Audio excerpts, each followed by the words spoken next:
κεντρική Βουλγαρία, ίσως από τις μικρότερες πόλεις στη Βουλγαρία, και έχει κάτι πολύ ιδιαίτερο εδώ. Υπάρχει μια εκκλησία ρώσικη, η οποία την ιστορία θα σας την πω λίγο αργότερα, που αξίζει να τη δούμε. Πάμε να τη δούμε.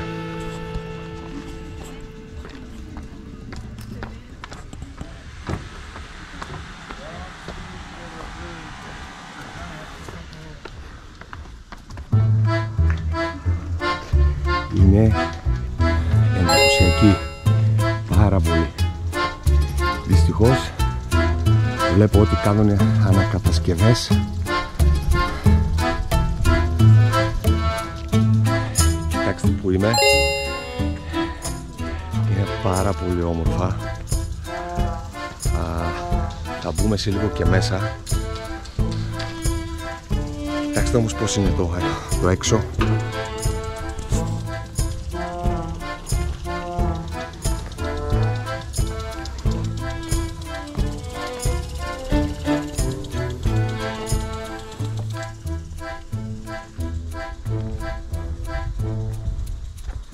Εδώ είναι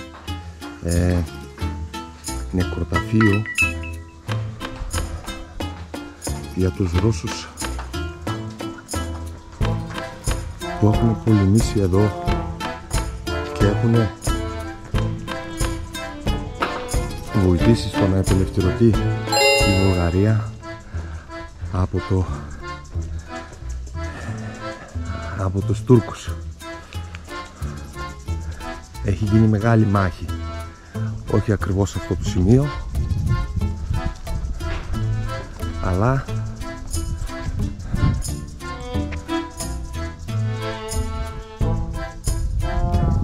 λίγο πιο πάνω, στη κορυφή του βουνού. Η εκκλησία αυτή είναι ρώσικη. Έχει γίνει δωρεά από την Βασίλισσα Εκατερίνη. Θα σας πω την ημερομηνία.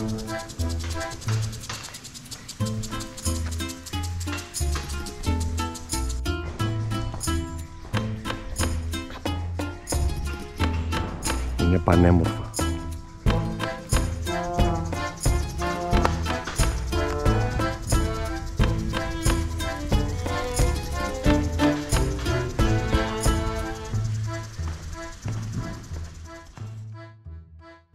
Αυτό είναι το πίσω μέρος της εκκλησίας. Είναι εντυπωσιακή πάρα πολύ. Το μέρος είναι υπέροχο. Θα πάμε να δούμε και μέσα. Δυστυχώς κάνουν κάποια έργα για συντήρηση, αλλά μπορούμε να τη δούμε και ολόκληρη.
Είναι τέλεια.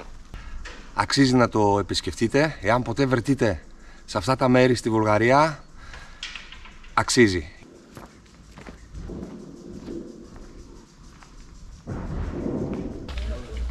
Θα πάμε να δούμε πως είναι η εκκλησία η Ρώσικη.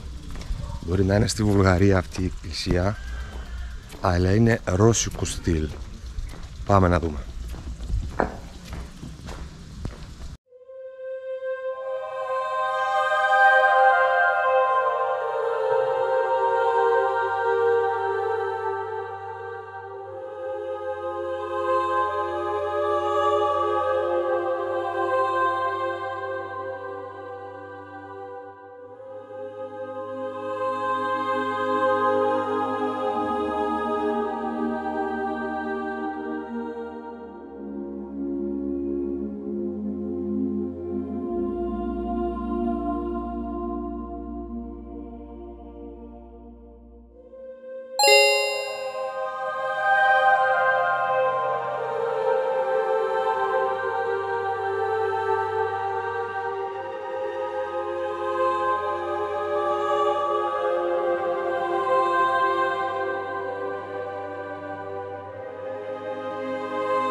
Η εκκλησία λέγεται Ροσντεστβό Χριστόβο. Αυτό είναι στα βουλγάρικα, η γέννηση του Χριστού. Λοιπόν, ακριβώς από κάτω είναι ο κρυπτόνας και είναι ορισμένοι τάφοι Ρώσων στρατιώτες που έχουν πεθάνει εδώ. Πάμε να τους δούμε.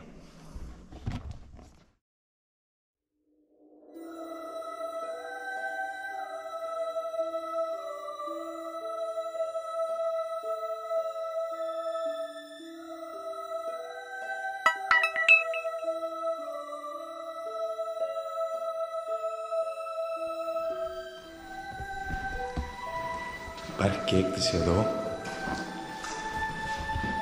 με διάφορα αντικείμενα εκτός από τους τάφους.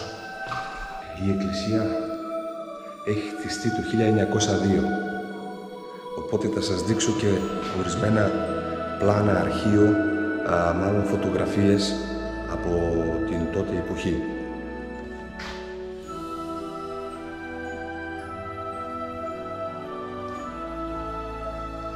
Το 1902.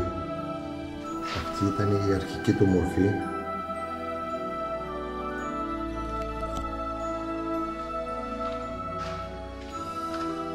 Εδώ πέρα δείχνουν πώς έχουν περάσει την καμπάνα τη μεγάλη στην εκκλησία, η οποία έχει 11 τόνους. Δεν ξέρω αν φαίνεται εδώ. Αυτοί εδώ είναι ορισμένοι από τις εργάτες που έχουν δουλέψει εδώ για την εκκλησία. Αν θα σας δείξω τώρα οι ευεργέτες της εκκλησίας, είναι η Όλγα Σκόβελεβα και ο γράφος Ιγνάτιεφ. Ακριβώς από κάτω είναι ο αρχιτέκτονας και δίπλα δεξιά είναι αυτός που το έχει χτίσει. Κάπως έτσι ήταν στην αρχικό του στάδιο. Πάμε να δούμε και το υπόλοιπο τώρα. Εδώ είναι η τάφη που σας έλεγα.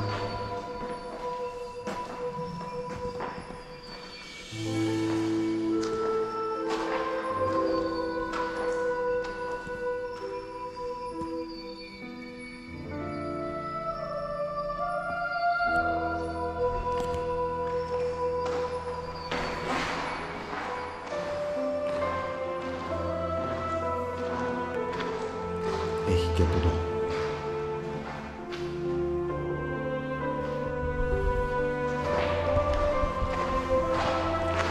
Αυτό είναι πάνω κάτω.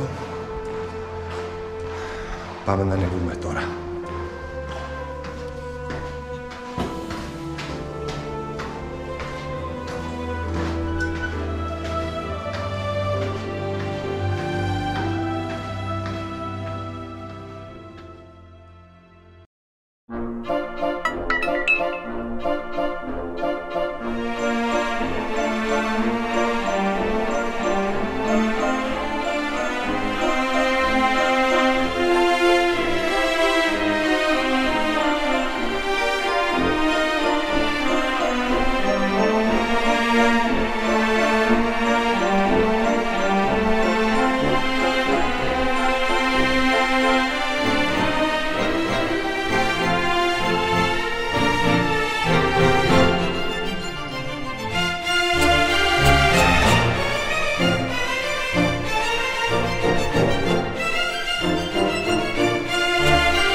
Και θα πάω σε ένα μαγαζάκι εδώ δεξιά που έχει με κάτι σουβενίρ. Όλο κάτι μπορούμε να πάρουμε. Πάμε μέσα. Ντόμαρντεν. Λοιπόν, φίλοι μου, εδώ είναι το μαγαζάκι.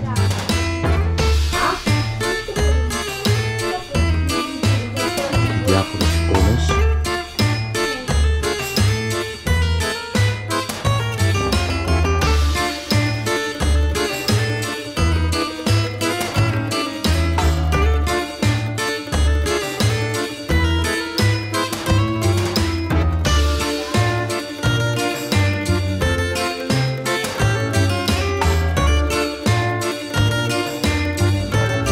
Πήραμε και το σουβενίρ μας. Να ρίξω μια ματάκι εδώ.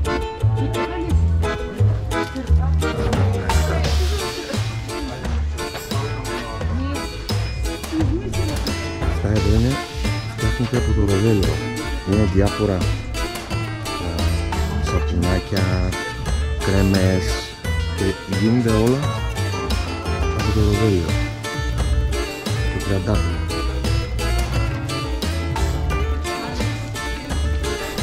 Φεύγω από την εκκλησία.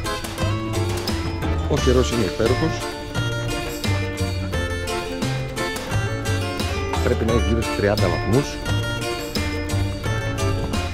Μια χαρά. Ιδανικές συνθήκες για βόλτα.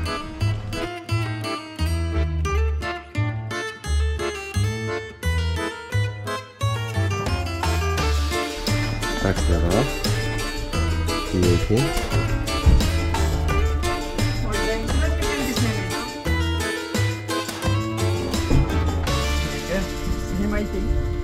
значи. Има хубав изглед за да снимате. Ναι. Това е. Διάφορα σιρόπια, γλυκά του κουταλιού.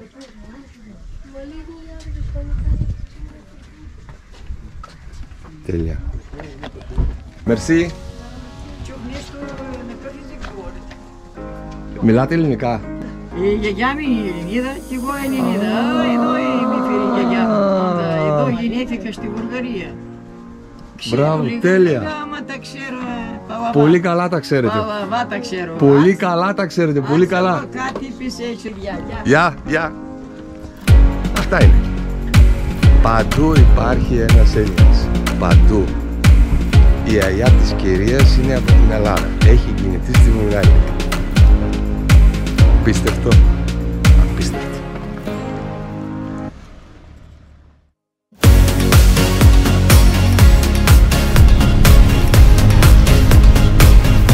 Φεύγουμε από εκεί και πάμε επόμενη στάση.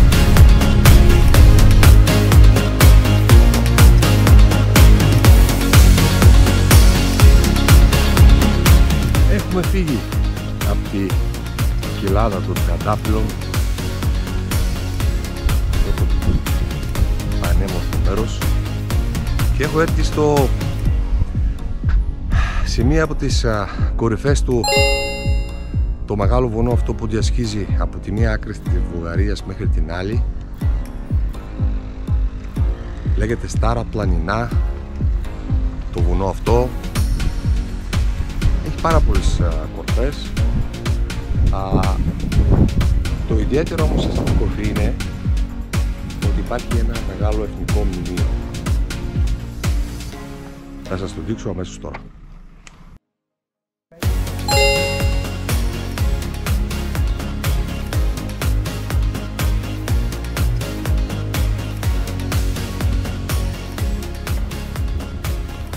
Βρισκόμαστε σε υψόμετρο 1240 μέτρα. Τι είναι το ιδιαίτερο λοιπόν? Να σας πω έτσι στα γρήγορα την ιστορία. Εδώ σε αυτή την κορφή έχει γίνει μια πολύ μεγάλη μάχη για την απελευθέρωση της Βουλγαρίας από την τουρκοκρατία, η οποία έχουν συμβάλει μάλλον πολύ σημαντικό ρόλο για την απελευθέρωση της Βουλγαρίας. Έχει παίξει η Ρωσία. Τότε η Ρωσία έστειλε στρατό για να αποτίσει τα Οθωμανικά στρατεύματα με στρατηγό Στολέτοφ. Λοιπόν, έγινε μεγάλη μάχη, δίπλα-δίπλα Βούλγαρους στρατιώτες με Ρώσους, και δεν επιτρέψανε στα Οθωμανικά στρατεύματα να περάσουν προς τα πάνω, και έτσι είναι σύμβολο για την απελευθέρωση της Βουλγαρίας. Ακριβώς αυτό εδώ το μνημείο πίσω που βλέπετε συμβολίζει την απελευθέρωση και το τέλος της τουρκοκρατίας. Κλείνω τώρα και τα λέμε πάνω.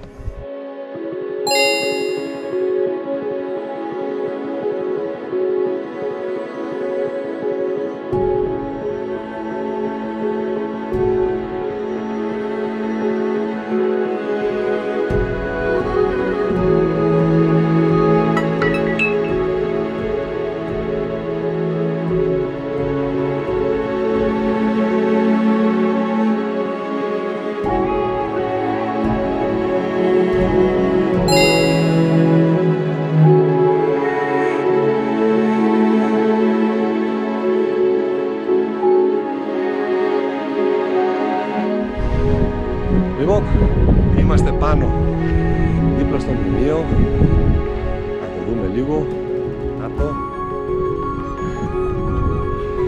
Και πίσω μου ακριβώς, πρέπει να το βλέπετε, είναι ένα άλλο μνημείο, το οποίο θα το δούμε μια άλλη φορά. Είναι τα απομεινάρια από το σοσιαλισμό, από το κομμουνισμό. Έχουν φτιάξει ένα περίεργο, πώς να το πω, Είναι σαν UFO, σαν πιάτο πετάμενο και συμβολίζει κάποια άλλη εποχής πράγματα. Έχει ένα ενδιαφέρον, θα δούμε κάποια άλλη στιγμή. Πάμε να μπούμε μέσα να δούμε πώς είναι το σύμβολο της Βουλγαρίας για την απελευθέρωση.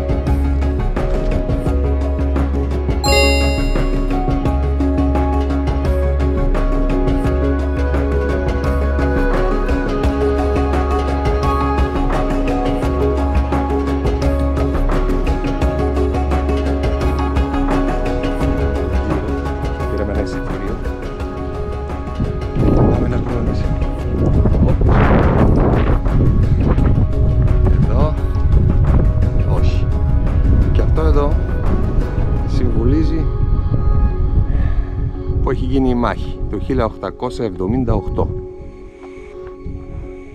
Δηλαδή το σημείο λένε ότι είναι εδώ, κάποιοι λένε ότι είναι λίγο πιο πέρα. Έχω βάλει τη μάσκα μου για να μπω μέσα, αλλιώς δεν με αφήνει.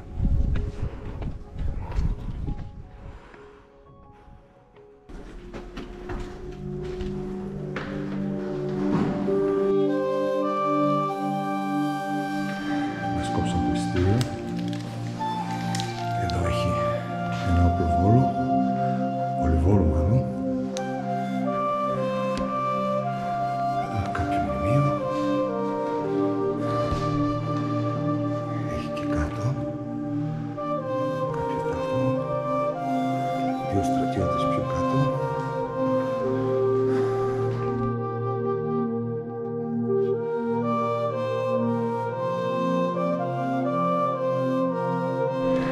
Αν δεν κάνω λάθος, έχει 7 ορόφους. Λοιπόν, εδώ είναι ένας πίνακας που επικοινωνίζει η μάχη. Και αυτό είναι η σημαία η οποία κρατάγανε οι Ρώσοι με την Αγία.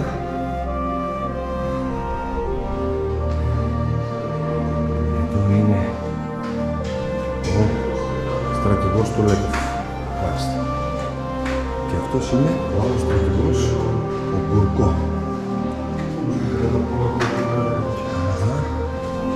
Είναι κάποιες φωτογραφίες που απεικονίζουν τη μάχη της εποχής εκείνης.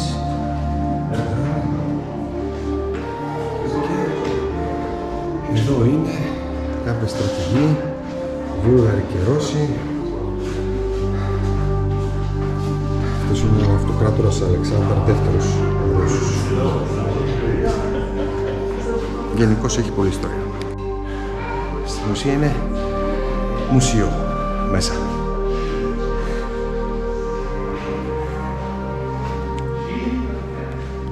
Αυτά είναι η ενδυμασία τότε.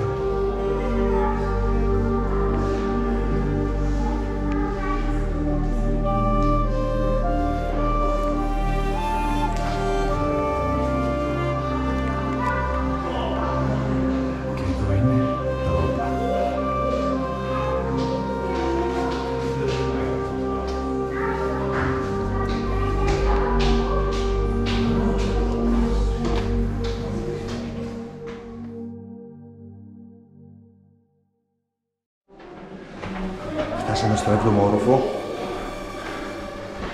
και πάμε να ανέβουμε πάνω.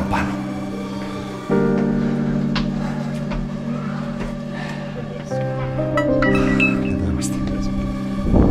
Υπέροχο.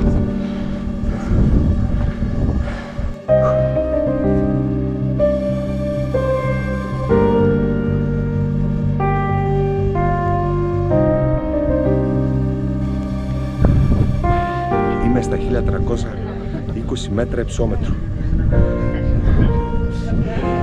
Είμαι πάνω στο μνημείο και φαίνεται από πίσω μου είναι η νότια πλευρά της Βουλγαρίας και ακριβώς από την άλλη μεριά, όπως βλέπετε, βόρεια πλευρά της Βουλγαρίας. Έχει λίγο μύχη βέβαια, αλλά παιδιά μπορείτε να πάρετε μια ιδέα πώς είναι.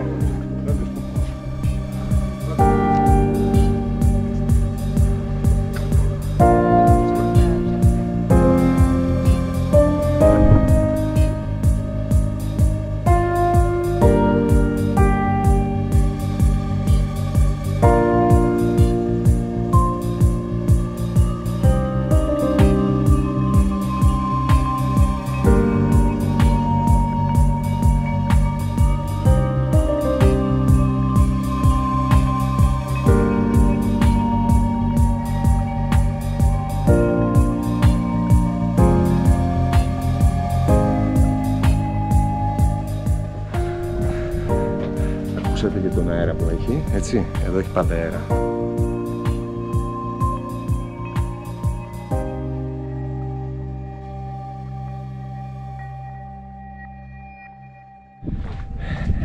Αρκετά φυσάει, η θερμοκρασία είναι γύρω στους 22 βαθμούς εδώ πάνω.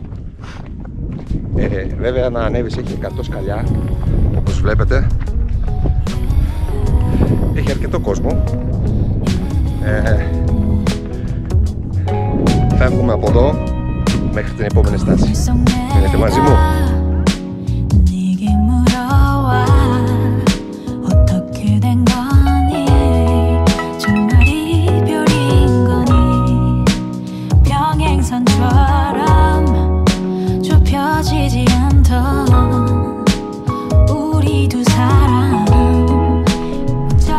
Δεν ξέρω πώς λέγεται αυτό το χωριό, πόλη είναι που περνάω τώρα, αλλά έχει γήπεδο για ρέγμπι. Απίστευτο. Επόμενη στάση, η πρώτη πρωτεύουσα της Βουλγαρίας. Ελικοπτέρνοδο και το κάστρο Τσάρεβετς. Τα λέμε εκεί. Όσοι θέλετε να συμμετέχετε στο διαγωνισμό, δεν έχετε παρά να κάνετε μια εγγραφή